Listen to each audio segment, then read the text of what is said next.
బ్రహ్మానందానికి స్వామీజీ వరం ఇస్తాడు, ఆతలవాడు నీ గురించి ఏమనుకుంటాడో తెలిసిపోతుంది కానీ అంటే ఆ సీన్లో ముష్టాడికి పావలా ఏదో వేస్తాడు, వేస్తే ముష్టాడు పావలా ఇచ్చాడు ఏదో అడిగాడు అడుగు తింటే తెలుస్తుంది పావలాకి ఏమొస్తుంది అనుకుంటాడు వాడు మనసులో, వీడికి తెలిసిపోతుంది, వీడు కొడతాడు. అంటే నేను ఆ దారిని పోయే పెద్ద మనిషిని అయితే ఎందుకంటే ముష్టాన్ని పట్టి కొడతాం ఇది ఏదండి మీకు తెలియదండి, మీరు అనవసర విషయాలు ఇంటర్ఫీర్ అవ్వకండి నన్ను ఇలా అన్నాడంటే నేనేం అనలేదు బాబాయ్ అంటాడు ముష్టాడు. ఆ సీను అది ఉంది, అయిపోయిన తర్వాత కృష్ణారెడ్డి గారు జని గారు అయిపోయిందండి మీరు ఆఫీస్కి వెళ్ళాలనుకుంటే వెళ్ళిపోండి అన్నాడు. అంటే లేదు వాళ్ళు సెలవు పెట్టారండి వెళ్ళక్కర్లేదండి. నెక్స్ట్ సీన్ అతనికి పక్కనే బస్ స్టాప్లో బ్రహ్మానందానికి, ఆ బస్ స్టాప్లో ఏంటంటే ఒక అమ్మాయి ఇతను చూసి కిరసనాల డబ్బాకి చెవులు పెట్టినట్టున్నాడు వీడు ఎవడో అనుకుంటుంది మనసులో, వీడికి తెలుస్తుంది కదా అమ్మాయితో గొడవ పడతాడు.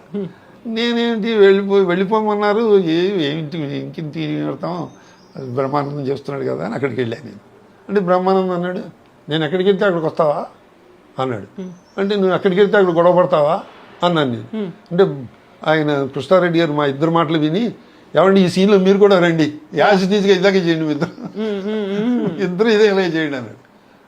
అట్లా కొన్ని భలే ఉంటాయమ్మా గుర్తు.